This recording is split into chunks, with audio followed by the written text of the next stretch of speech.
ডালপুরি করার জন্য ছোলার ডালগুলোকে ধুয়ে আমি সেদ্ধ করতে চাপিয়ে দিয়েছি। অল্প জল আছে, এখন আমি গ্যাস অফ করে দিব। যতটুকু জল আছে ছাঁকনিতে করে ছেঁকে নিব। কিছুক্ষণ ঠান্ডা হয়ে যাবে, তারপর মিক্সিং জারে দিব। যতক্ষণ ছোলার ডাল ঠান্ডা হচ্ছে ততক্ষণ আমি আটা মেখে নিব। এখানে আমি গমের আটা নিয়েছি, স্বাদ অনুযায়ী লবণ দিব। অল্প অল্প জল দিয়ে ভালোভাবে আটাটা মেখে নিতে হবে, কিন্তু আটাটা মাখতে হবে রুটির আটার থেকে শক্ত করে।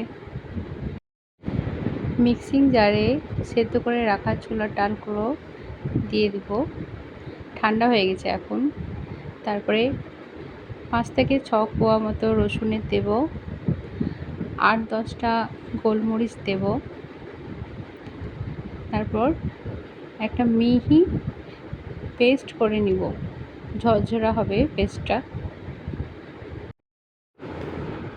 তেল গরম হয়ে গেছে, এবার পেঁয়াজ কুচি দিয়ে দেব। পেঁয়াজটা হালকা লাল হয়ে গেলে ছোলার ডালের যে পেস্ট করে রাখা ছিল সেগুলো দিয়ে দিব। স্বাদ অনুযায়ী লবণ দিয়ে দেব।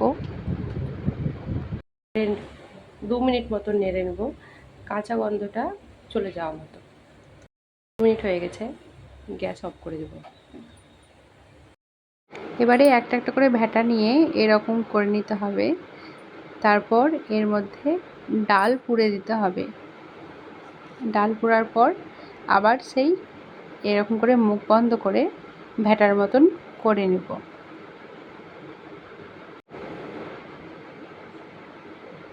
এইভাবে সবগুলো ভ্যাটা করে নিতে হবে।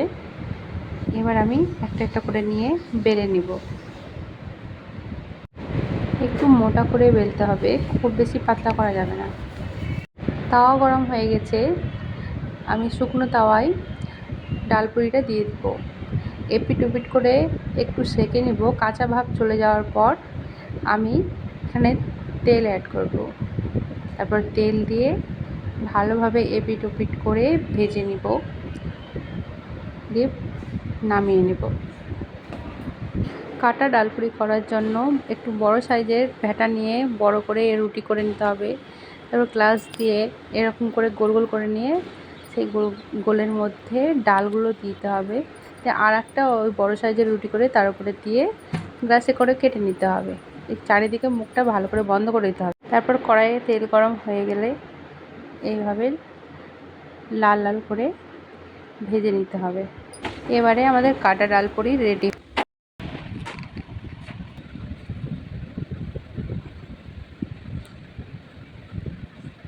দারুণ খেতে।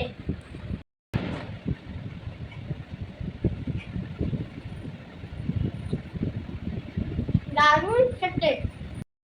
লাইক, কমেন্ট, শেয়ার, সাবস্ক্রাইব করে আমাদের পাশে থাকবেন।